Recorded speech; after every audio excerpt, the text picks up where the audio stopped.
আপনারা জানেন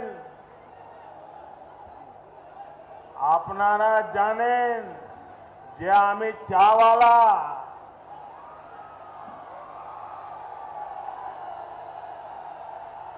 গোটা উত্তরবঙ্গ আমায় অনেক অনেক স্নেহ और आशीर्वाद दिएছেন। पूरे उत्तर बंगाल में देश भर की 35% चाय का उत्पादन होता है, लेकिन चाय बागान की तस्वीर देखने में आंखों को जितनी मनमोहक और सुकून देने वाली लगती है, हालात उतने अच्छे नहीं हैं। मौजूदा परिस्थितियों में अच्छी चाय का उत्पादन चाय बागान से जुड़े लोगों के लिए चुनौती बन गया है। कंपटीशन मार्केट है, अच्छी चाय के अच्छे दाम है, खराब चाय का कोई वैल्यू नहीं है। तो मार्केट में हमको अगर स्टे करना है तो हमको क्वालिटी चाय बनाना पड़ेगा। क्वालिटी चाय बनाने के लिए हमको क्वालिटी प्लकिंग करना पड़ेगा। क्वालिटी प्लकिंग के लिए हमको सफिशिएंट मैंडेज चाहिए, वर्कर्स। तो नाउअडेज क्या हुआ, वर्कर का शॉर्टेज चल रहा है। कई चुनौतियां हैं जिन्हें पार करना है। मजदूर नहीं मिल रहे और जो मजदूर काम कर रहे हैं उनके साथ भी न्याय नहीं हो पा रहा, क्योंकि चाय बागानों पर बकाया बहुत ज्यादा हो चुका है। सरकार तो बोलते हैं ये करेंगे वो करेंगे, कुछ भी नहीं करते हैं जब वोट मिल जाता है तो। सिलीगुड़ी दार्जिलिंग जिले में आता है। 5वें चरण में 17 अप्रैल को सिलीगुड़ी सीट पर भी मतदान होना है। ये सीट पिछले चुनाव में टीएमसी को हराकर सीपीएम ने जीती थी। सिलीगुड़ी कभी देश की सबसे साफ जगह हुआ करती थी, लेकिन पिछले कुछ सालों में सिलीगुड़ी ट्रैफिक और प्रदूषण जैसी समस्याओं से जूझ रहा है। पूरे साल पीने के पानी का संकट रहता है। सबसे बुरे हालात चाय बागान मजदूरों के हैं। एबीपी न्यूज संवाददाता मनोज्ञा लोईवाल ने चाय बागान के मजदूरों से बात की तो उन्होंने यही शिकायत की कि वोट के लिए वादे तो बहुत होते हैं, लेकिन पूरा एक भी नहीं होता। खत्म तो नहीं होती है, कुछ मिलता है कुछ नहीं मिलता है, ऐसा होता है। चुनाव के पहले तो बहुत कुछ बोलते हैं, मतलब ये दे कर देंगे वो कर देंगे, लेकिन बहुत कोई करते हैं बहुत कोई नहीं भी करते हैं, ऐसा होता है। उत्तर बंगाल में अधिकतर चाय बागानों में काम करने वाले कर्मचारियों को इंतजार है उन वादे और दावों के पूरे होने का जो हर बार राजनीतिक दल करके चले जाते हैं। पत्तियां तोड़ते समय उन्हें लगता है कि इस बार जब उसी उंगली से वोट का बटन दबाएंगे तो कम से कम अपने भविष्य को और सुनहरा बना पाएंगे। लेकिन सुनहरे तो सिर्फ ख्वाब होते हैं जो ये लोग देखते हैं और इंतजार करते हैं कि शायद ये दल जो सत्ता में है और रहेगा या आएगा या जाएगा, कुछ बेहतर कम से कम इनके लिए सोचेगा। नमस्कार, आमी मनोज्ञा लोईवाल और आप देख रहे हैं कौन बनेगा मुख्यमंत्री सीधे सिलीगुड़ी से। उत्तर बंगाल से अभी चलेंगे आपको लेकर सीधा उत्तर 24 परगना, जहां पर तापमान उत्तर बंगाल से कई गुना ज्यादा है। उसका कारण है कि एक ओर है तृणमूल कांग्रेस से मदन मित्रा और दूसरी ओर है बीजेपी से राजू बनर्जी।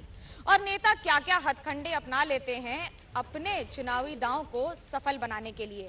आखिरी कुछ घंटे बच गए हैं इस सीट पर, अब तो कैसे मतदाताओं को रिझाने के लिए लगे हैं नेता, देखिए कुंतल चक्रवर्ती की इस खास रिपोर्ट में कमरहाटी सीट से।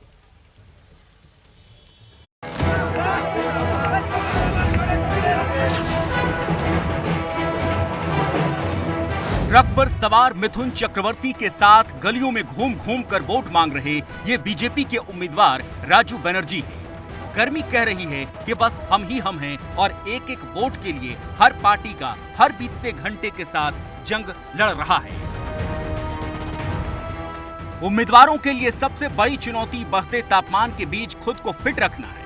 एबीपी न्यूज संवाददाता कुंतल चक्रवर्ती उत्तर 24 परगना के कामारहाटी से बीजेपी उम्मीदवार राजू बनर्जी का चुनावी कैंपेन कवर कर रहे थे।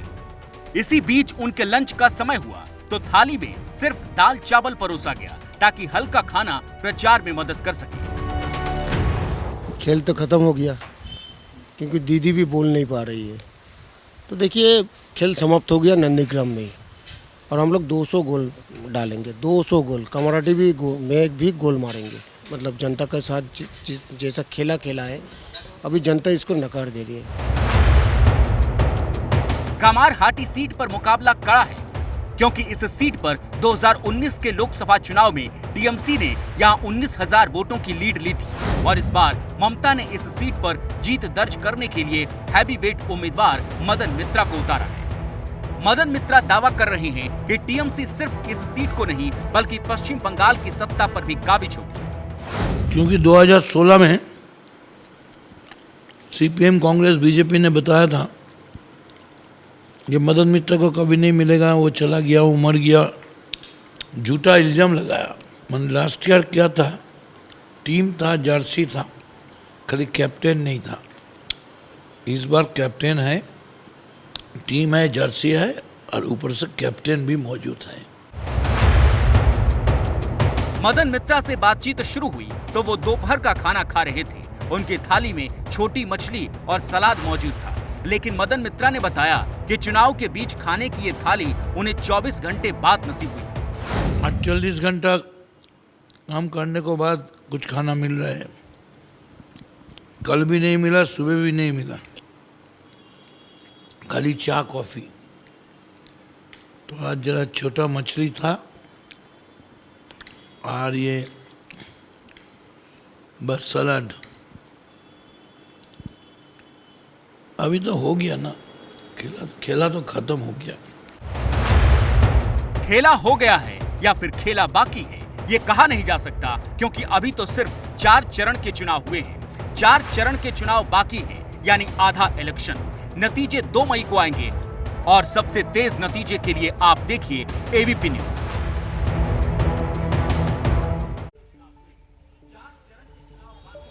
पश्चिम बंगाल में चुनाव की गर्मी तो बढ़ रही है, तो वहीं दूसरी ओर विरोध प्रदर्शन पर आज मुख्यमंत्री ममता बनर्जी लगभग 3 घंटे तक कोलकाता में बैठी।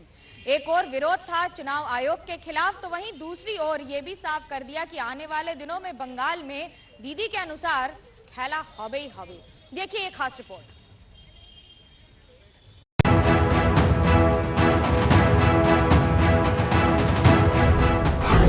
मुंह पर काली पट्टी, गले में काला गमछा, व्हील चेयर पर ममता बनर्जी कभी मास्क हटाकर हाथ में किसी चीज को देखती है तो थोड़ी देर बाद हाथ में ब्रश लिया और पेंटिंग बनानी शुरू कर दी। जो चित्र बनाए उसे मीडिया को दिखाया भी।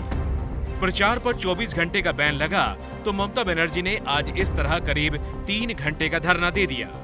केंद्रीय चुनाव आयोग ने पश्चिम बंगाल के मुख्यमंत्री ममता बनर्जी के प्रचार प्रसार पर लगा दी है 24 घंटे की रोक, रात में 8 बजे तक की रोक। लेकिन इस दौरान ममता बनर्जी ने धरने का ऐलान किया है और फिलहाल वो कोलकाता में गांधी प्रतिमा के पास में धरना प्रदर्शन पर बैठी हैं। 12 बजे से धरना प्रदर्शन शुरू हो रहा था, लेकिन 11:35 पर ही पहुंच गए और उसके बाद में लगातार एक एक करके यहाँ पर बैठ करके पेंटिंग्स बना रही हैं। पिछले करीबन 1.25 घंटे के दौरान ममता बनर्जी 5 से 6 पेंटिंग्स बना चुकी हैं और अलग अलग पेंटिंग्स बना करके संदेश देने की कोशिश है। देखिए ममता बनर्जी के पास में काफी सारे मार्कर्स, पेन्स और ड्रॉ पेंसिल्स हैं।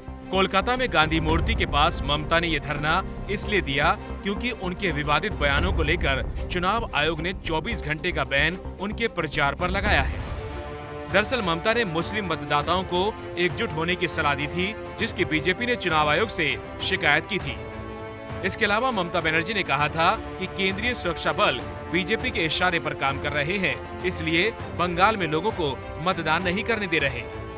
आरोप ये भी है कि ममता ने आह्वान किया था कि लोग घरों से लाठी डंडे लेकर निकलें और केंद्रीय सुरक्षा बल को सबक सिखाएं। ऐसे ही बयानों के बाद ममता के प्रचार पर बैन लगा, ममता ने धरना दिया, तो अब बीजेपी कह रही है कि लोकतंत्र को खतरे में डालने वाले अब धरने पर बैठ रहे हैं। क्या ये लोकतंत्र की हत्या नहीं है?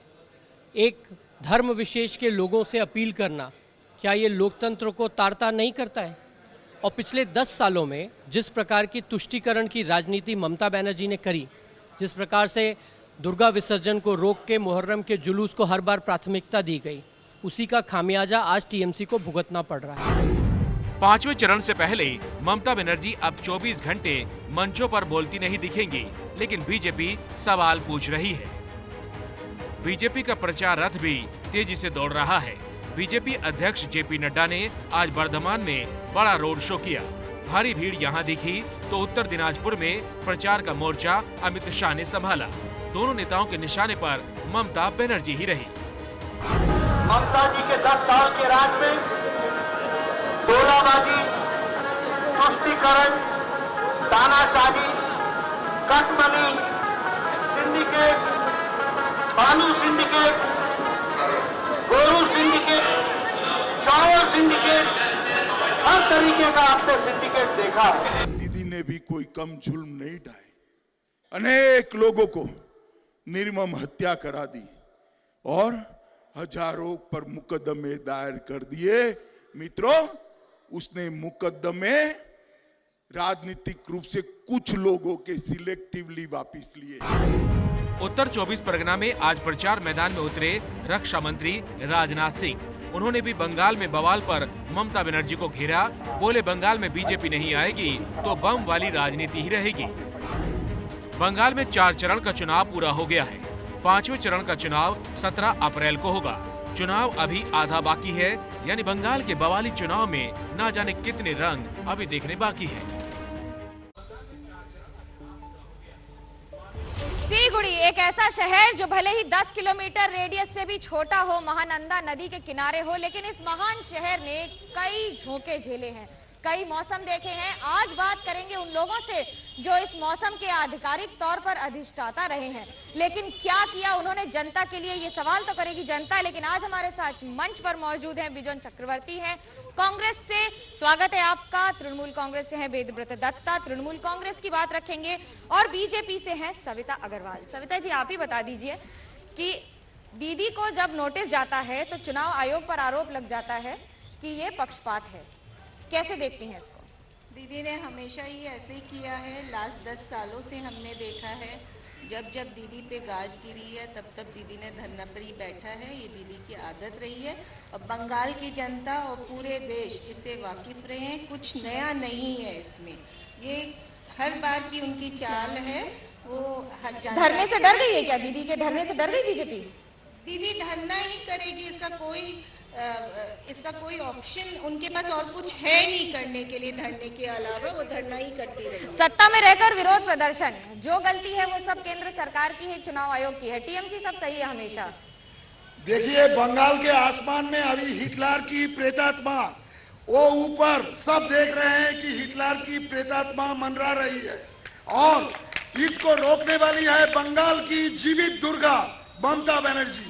और केंद्र सरकार जो है, ये अभी तानाशाही पूरे भारत पर लागू हो चुका है और अभी ये बंगाल इनके लिए इसलिए बहुत ही अहम है क्योंकि अगर ये बंगाल जीत जाए तो 2024 में इनके लिए फिर सत्ता में आना एकदम उनकी बात तो इजी हो आपने कर ली। जाएगा। मुझे ये बता दीजिए, 10 साल में टीएमसी ने सिलीगुड़ी में क्या किया? ट्रैफिक का हाल देखा है, पानी की प्रॉब्लम देखी है? आपने शायद अपना होमवर्क ठीक से नहीं किया होगा। राज्य में या आपकी सरकार है, नहीं बोल रहे हैं, आपके राज्य में क्योंकि सरकार सिलीगुड़ी में है, सीपीएम है। विधायक यहाँ पर और कॉर्पोरेशन सिलीगुड़ी में सीपीएम का है। राज्य में सरकार किसकी है ये तो याद है आपको? सीपीएम का जो यहाँ पर विधायक हैं, उनका पिछले 10 साल यही एकमात्र उनका कंप्लेन एकदम कंटिन्यूअसली उनका अभियोग रह चुका है कि हमारे यहाँ पे इंटरफेरेंस हो रहा है, हमारे यहाँ पे इंटरफेरेंस हो रहा है। और वो हर हफ्ता एक दो यहाँ से चिट्ठी लिखते रहते हैं। तो आप और सीपीएम एक साथ हैं क्योंकि बीजेपी इंटरफेरेंस कर रही है? अरे हम कहाँ एक साथ है, बीजेपी और सीपीएम एक साथ है, ये तो इनडायरेक्टली है। आप और सीपीएम एक साथ हैं, ये तो नया है फॉर्मूला। नया फॉर्मूला बता दिए दादा ने। दादा दुर्गा माँ की दुहाई दे रही है। आज नवरात्रा का पहला दिन है।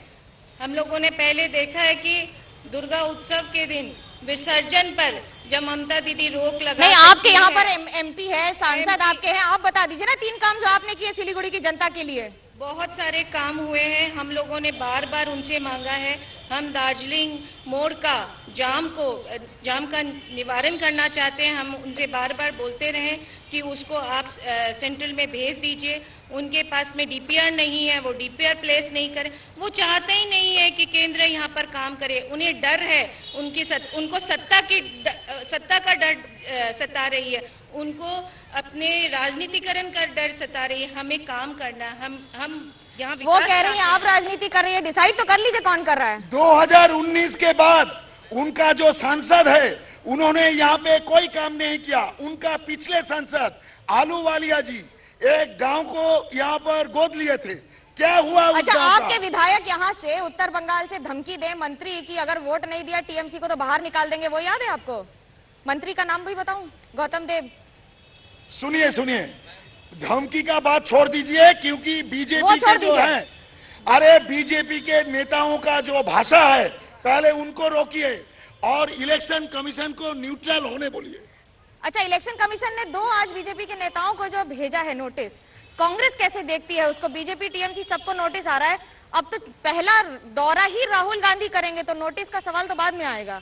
देखिए, ये बंगाल में जो चल रहा है, हमारे मित्रों जो तृणमूल कांग्रेस से है और बीजेपी से है, इन दोनों ही जो है बंगाल का उन्नति के लिए कभी इनका ना कोई विचार था, ना कोई सोच है, ना कोई दिशा है।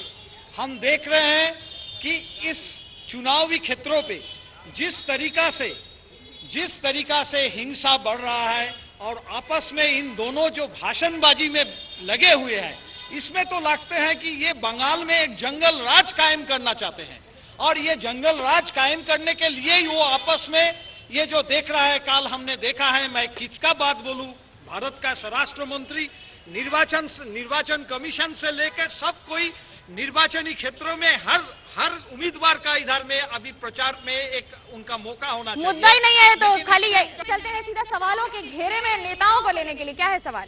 कांग्रेस और सीपीएम से मेरा सवाल है, केरल में कुश्ती और बंगाल में दोस्ती, इसको हम लोग कैसे ले? हम लोग क्या बेवकूफ है? सवाल, लाइन पर खड़े होकर वो जीरो बैलेंस में अकाउंट खुला था, बहुत तकलीफ हुआ, 15 लाख अभी तक नहीं मिला, कब तक मिलेगा? बीजेपी से सवाल है आपका?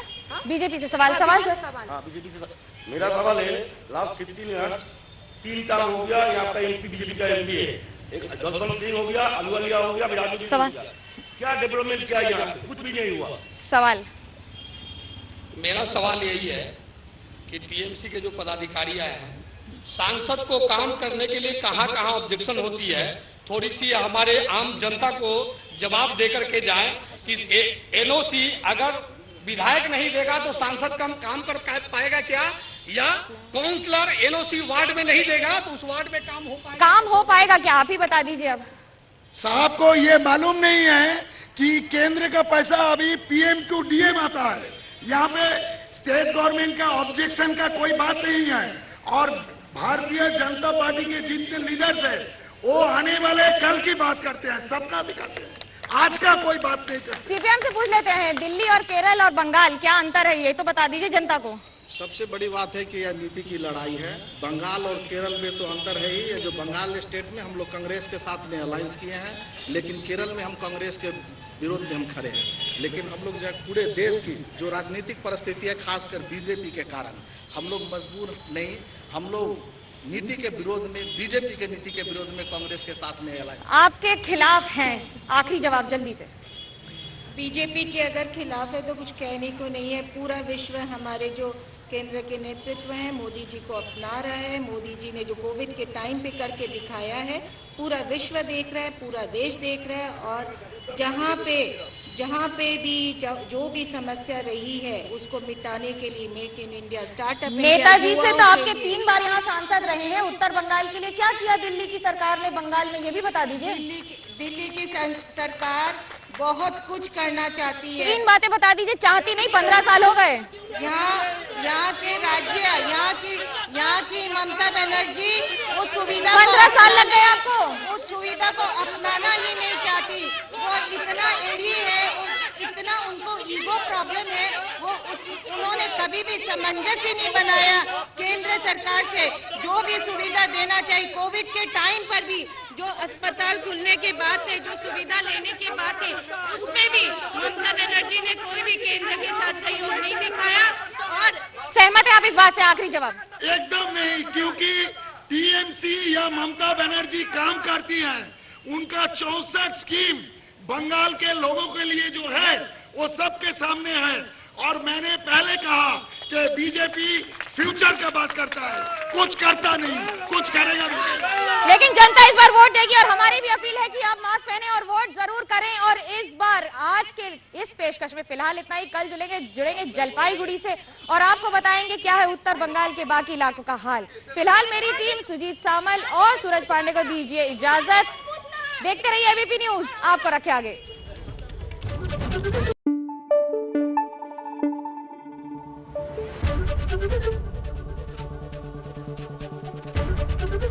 एबीपी न्यूज आपको रखे आगे।